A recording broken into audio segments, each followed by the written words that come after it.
Welcome back to the System Read podcast. Today, we are dissecting the high-performance operating system that is Robin Sharma's The 5 a.m. Club. Sarah, I have to say, after looking through the three-step success formula, I'm convinced. With better daily awareness, you make better daily choices, and that's how you get better daily results. This isn't just a book, it's a manual for reclaiming your primal power. Marcus, it's a manual for something, all right. But primal power? It's a 300-page parable about an eccentric billionaire who yodels in vineyards and forces people onto private jets to teach them how to wake up early. To me, it feels like the ultimate exercise in survivorship bias.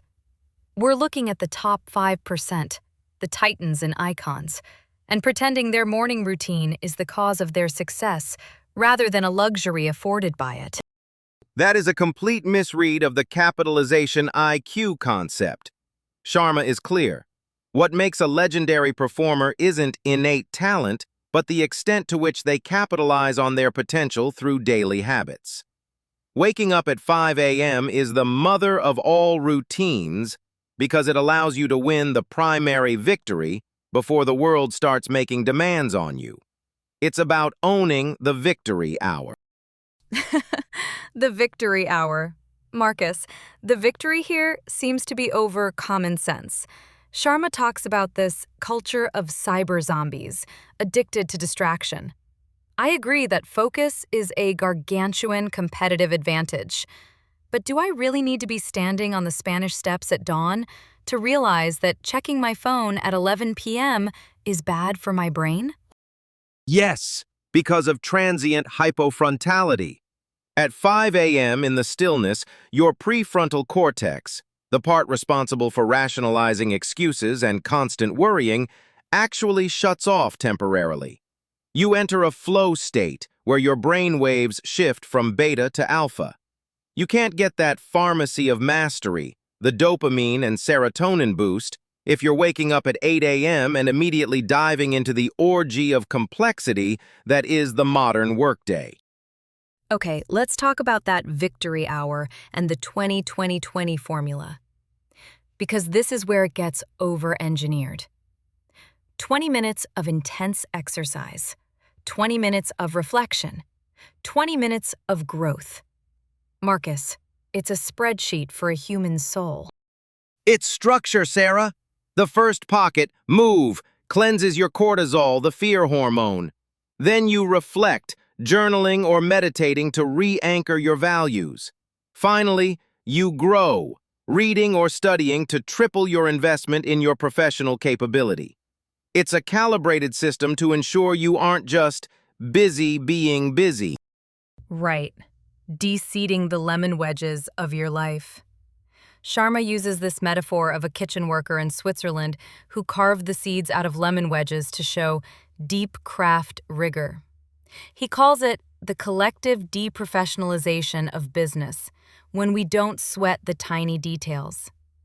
But Marcus, if I spend 20 minutes reflecting and 20 minutes growing every single morning, I'm just preparing to work.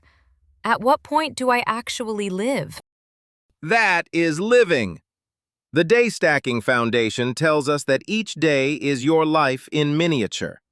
If you aren't improving your 4 interior empires, mindset, heart set, health set, and soul set, every single morning, you're just coasting on learned victimhood. Let's talk about that health set for a second. This is my biggest issue with the club. The Spellbinder literally collapses on stage from exhaustion in Chapter 2.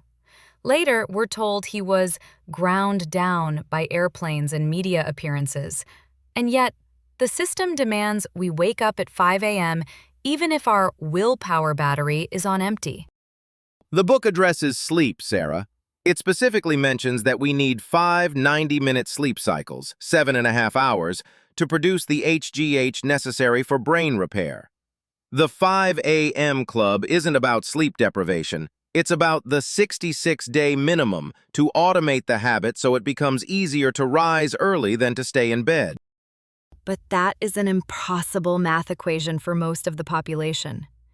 If you need 7.5 hours of sleep and you're waking up at 5 a.m., you have to be asleep by 9:30 p.m.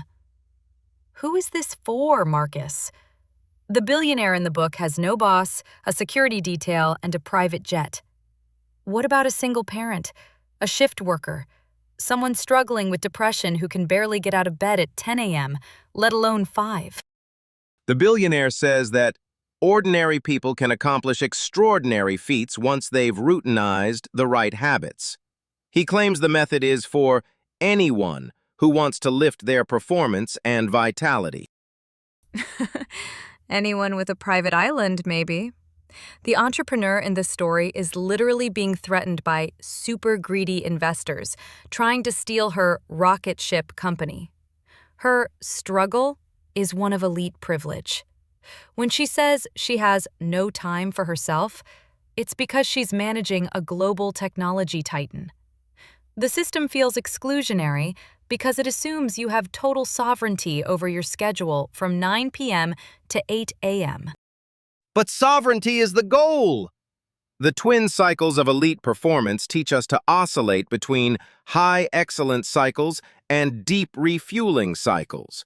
Sharma is arguing against the hustle until you die mentality. He says, working day and night didn't make me more efficient at all. It just made me more tired. And yet, the billionaire is doing 1,000 push-ups a day, and the entrepreneur's bracelet says, straight on hustle, rise and grind, I'll sleep when I'm dead. The book says it's about balance, but the imagery is pure productivity addiction. Triumph loves the relentless. Excuses breed no genius. If you can't get up at 5 a.m., the implication is that you're just not disciplined enough. Because willpower is a muscle. Truth number 2. Personal discipline is a muscle. The more you stretch it, the stronger it grows. You build that will of iron by choosing voluntary discomfort, like taking cold showers or sleeping on the floor once a week. Marcus, that sounds like a fast track to a guilt loop. If you miss a day, you aren't just tired. You've betrayed the powers that sleep within you. You're a cyber zombie or a drama mama.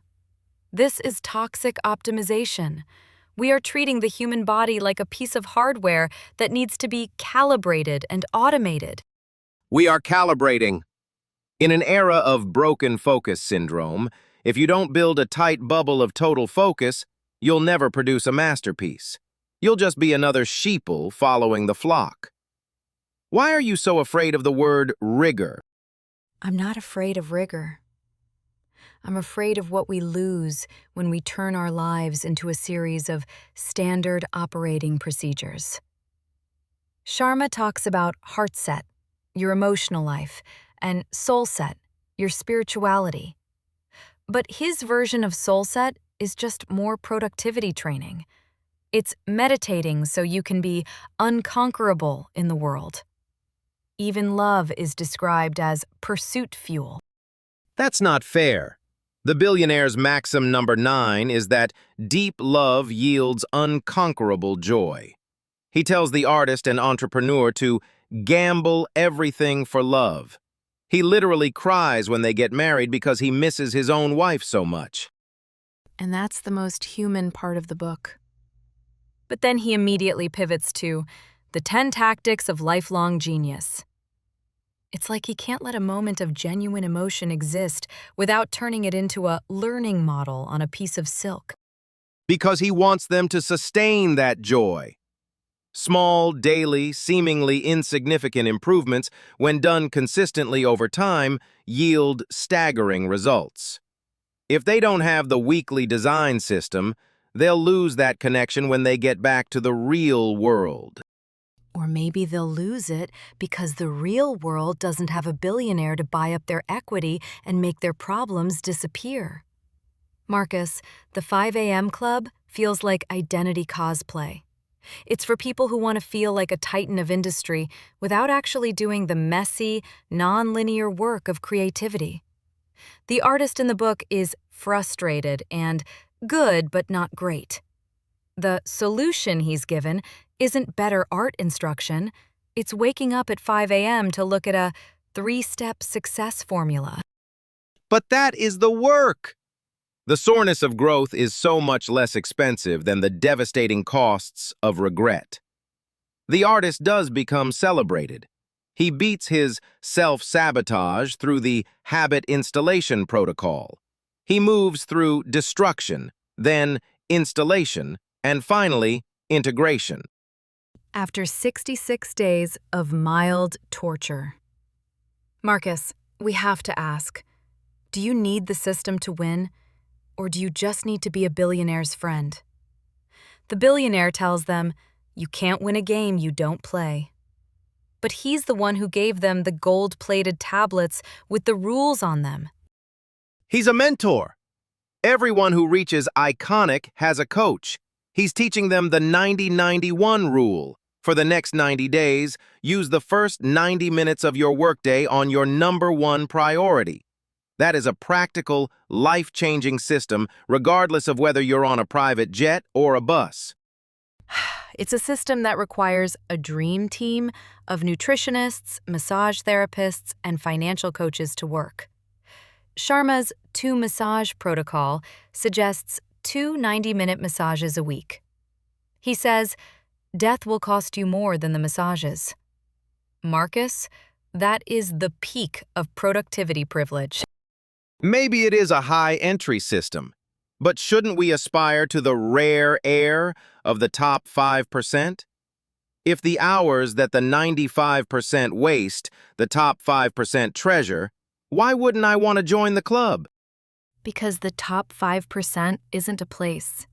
It's an obsession. And obsession has a dark side of genius.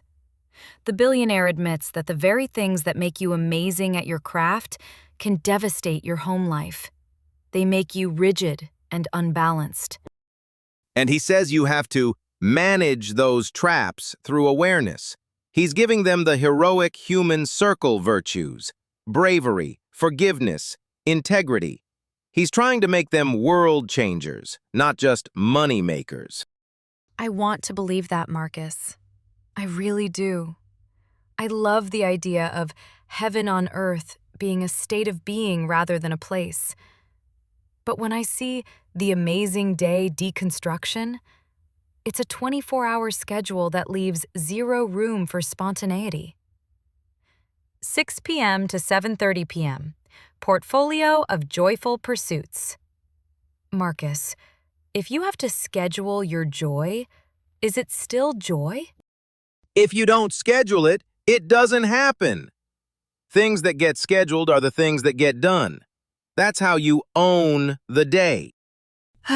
Or that's how the day owns you. Sharma ends the book with the billionaire dying, and his last message is, tomorrow is a bonus, not a right. It's supposed to be a call to action, but to me, it's a reminder of the fragility the system tries to ignore. All the sitting-ups and the victory hours couldn't save him from a rare and incurable disease.